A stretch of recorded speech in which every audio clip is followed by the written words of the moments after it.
అవన్నీ ఫేక్ వీడియోలు అంటండి. ఏవైతే ఈ మధ్యకాలంలో ఈ 2 రోజులు బట్టి చలామణి అవుతున్న వీడియోలు ఏవైతే ఉన్నాయో నెట్లో, సోషల్ మీడియాలో, కాబట్టి అవన్నీ ఫేక్ వీడియోలు అంట. ఎవరు చెప్తున్నారు అని అడగరే.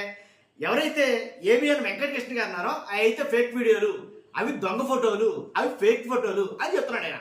ఆయన వీడియో నేను పెడతాను.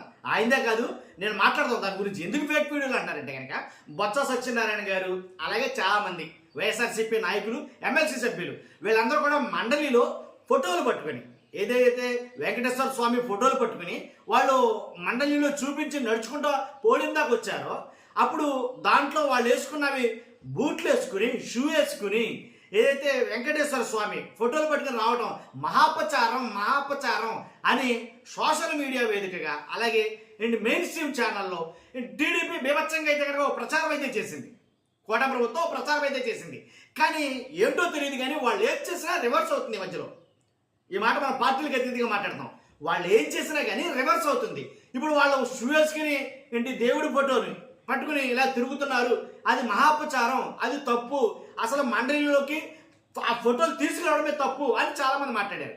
అక్కడితో కట్ చేస్తే కనుక ఏం జరిగిందంటే విత్ ఇన్ ఫ్రాక్షన్ ఆఫ్ సెకండ్స్లో వైఎస్ఆర్సీపీ నాయకులు, అదే బొత్స సత్యనారాయణ గారు, ఎవరైతే చంద్రబాబు నాయుడు గారు షూ వేసుకుని మరీ ఎంగనో ఫోటోలు కాదు దేవుడి ప్రసాదాలు అవి మొత్తం ఎన్ని అయితే చేస్తారో అన్నీ కూడా షూతోనే చేస్తారో, పూజలు కానీ హోమాలు కానీ షూతోనే చేస్తారు ఆయన అని కొన్ని ఫోటోలు పట్టుకుని చూపించడం మొదలుపెట్టాడు ఆయన బొత్స సత్యనారాయణ గారు, మిగిలిన వైఎస్ఆర్సీపీ నాయకులు.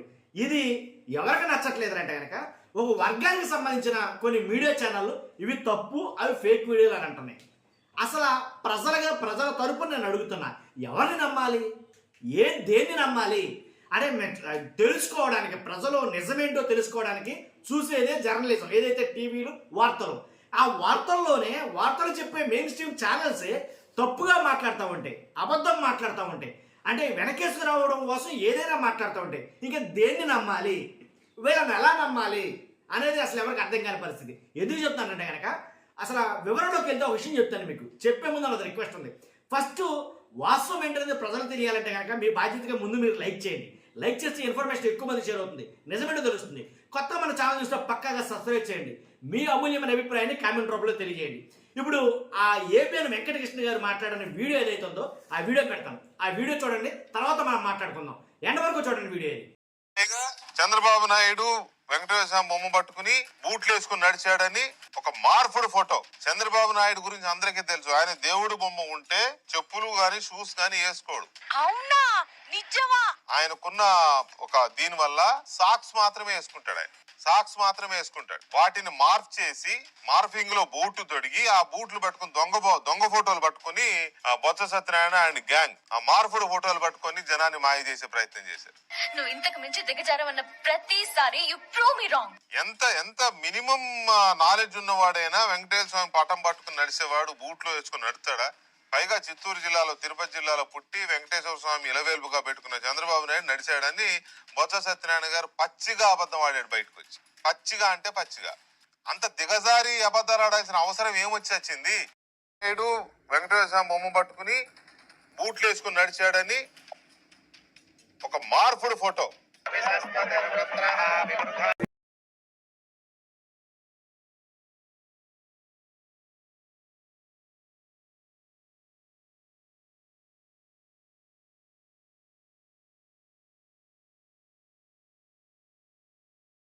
ఉంటే చెప్పులు గాని షూస్ గాని వేసుకోడు. ఆయనకున్న ఒక దీని వల్ల సాక్స్ మాత్రమే వేసుకుంటాడు. ఆయన వాటిని మార్ఫ్ చేసి మార్ఫింగ్ లో బూట్లు తొడిగి ఆ బూట్లు పట్టుకుని దొంగ ఫోటోలు పట్టుకుని Botsa Satyanarayana and gang and co ఆ మార్పుడు ఫోటోలు పట్టుకొని జనాన్ని మాయ చేసే ప్రయత్నం చేశారు. ఎంత మినిమం నాలెడ్జ్ ఉన్నవాడైనా వెంకటేశ్వర స్వామి పటం పట్టుకుని నడిచేవాడు బూట్లో వేసుకుని నడుస్తాడా? పైగా చిత్తూరు జిల్లాలో, తిరుపతి జిల్లాలో పుట్టి వెంకటేశ్వర స్వామి ఇలవేల్పుగా పెట్టుకున్న చంద్రబాబు నాయుడు నడిచాడని బొత్స సత్యనారాయణ గారు పచ్చిగా అబద్ధం ఆడాడు బయటకు వచ్చి. పచ్చిగా అంటే పచ్చిగా. అంత దిగజారి అబద్ధాలు ఆడాల్సిన అవసరం ఏమొచ్చింది? ఇంకా లాక్కండి. చూసారుగా, అది ఫేక్ వీడియో అంట. దాన్ని మార్ఫింగ్ చేసేసారంట. ఎవరిని? చంద్రబాబు నాయుడు గారి కాళ్ళుని, అలాగే ఆయన సాక్సులతో వచ్చాడు పాపం. కాబట్టి సాక్సులతో రావడం వల్ల దాన్ని షూ కింద మార్పింగ్ చేసేసారు. ఒకటి ఫేక్ వీడియో అంటే ఏంటి, ఒకటి కాదు, 2 కాదు, 3 కాదు, 4 కాదు, 5 కాదు, ఎన్ని వీడియోలు పెట్టారంటే వైఎస్ఆర్సీపీ సోషల్ మీడియాలో కుప్పలు తెప్పలుగా వీడియోలు పెడతాం మొదలెట్టారు. ఎన్నెన్ని సందర్భాల్లో, ఏ సందర్భాల్లో ఎక్కడెక్కడ షూ తోటి నడిచారు, ఎక్కడెక్కడ షూ తోటి సన్మానాలు చేయించుకున్నారు, ఎక్కడెక్కడ షూ తోటి ఏంటి పూజలు నిర్వహించారు, ఏ నాయకులు ఎక్కడెక్కడ నిలబడ్డారో మొత్తం మోదీ గారి కానించి ఏంటి మొత్తం వీడియోలన్నీ ఒక్కొక్కటి మొత్తం అప్లోడ్ చేయడం మొదలెట్టారు. గుక్క తిప్పుకోలేనని వీడియోలు పెట్టారు మన వాళ్ళు కాదు. కాబట్టి ఎందుకంటే కనుక కొన్ని ఎక్కువగా లాక్కూడదు. నన్ను అడిగితే కనుక కూటమి వారికి నేను ఇచ్చే సలహా, ఎక్కువగా అయితే తీగలు దిగిపోతాయి. కాబట్టి అలాగా అది ఏదైతే చెయ్యాలని అనుకున్నారో ఏంటి తప్పు అని నిరూపించాలని అనుకున్నారో రివర్స్ అయ్యింది అని చెప్తాను నేను. కాబట్టి ఖచ్చితంగా అవన్నీ ఫేక్ వీడియోలు కాదు. చంద్రబాబు నాయుడు గారు నడుస్తూ వస్తున్నటువంటి షూతో నడుస్తున్నటువంటి ఫేక్ ఫోటోలు అన్నాడు ఆయన. ఫేక్ ఫోటో అనేసరికి వెంటనే వీడియో అప్లోడ్ చేశారు మేడం. కాబట్టి ఆ వీడియోలు కూడా ఫేక్ వీడియోలు అంటారు. కానీ ఆయన ఒకటే కాదు, చాలామంది చెప్తారు ఏమని, టీవీ5 మూర్తి గారు కానీ, అలాగే టీవీ5 సాంబా గారు కానీ, అలాగే మహావంశీ గారు కానీ, వీళ్ళందరూ కూడా ఎగ్జాంపుల్ ఆయనే ఉన్నాడు. మహావంశీ ఛానల్ వంశీ గారే ఉన్నారు. ఆయన విత్ షూ తోటి ఏదైతే శివుడు బొమ్మను ఏదైతే తయారు చేశారో, అదే మొన్న జరిగింది కదా కార్యక్రమం, దానికి ఇలా ముట్టుకోవడం ఏంటి, శివలింగాన్ని తాగడం షూతోనే. వాళ్ళు చేస్తే తప్పు లేదు. ఇక్కడ ఏం జరుగుతుంది, ఇప్పుడు ఎంత రాద్ధాంతం చేస్తారండి. ఇప్పుడు జగన్ గారి విషయంలో ఎన్ని వీడియోలు పెట్టారు అలాగా, ఫేక్ వీడియోలు అవన్నీ. కాబట్టి ఏది నిజం ఏది అబద్ధం తెలుసుకోవాలంటే జనాలు ఖచ్చితంగా కొంచెం నిశ్చితంగా పరిశీలించి అర్థం చేసుకోవాలి. లేదంటే జనాలు మోసపోయే పరిస్థితులు ఉన్నారు, జనాల్ని మోసం చేసే పరిస్థితుల్లో ఉన్నారు వీళ్ళు. ఇలాంటి వాళ్ళు అందరూ కలిపి జనాల్ని మోసం చేసే పరిస్థితులు ఉన్నారు. ఇది అబద్ధం, నిజాన్ని కూడా ఇది అబద్ధం. ఒకటి చెప్తాడు ఫస్ట్ అబద్ధమని, దాని తర్వాత ఇంకొకటి అబద్ధమని, దాని తర్వాత ఇంకొకటి అబద్ధమని. ఇంతమంది చెప్తే నిజం అబద్ధమేనంటావా, అది అబద్ధమేనంటావా? నిజాన్ని కూడా అబద్ధంలా మార్చేస్తున్నారు. కాబట్టి రానున్న రోజుల్లో రాజకీయం ఇంకా రంగు మారబోతుంది.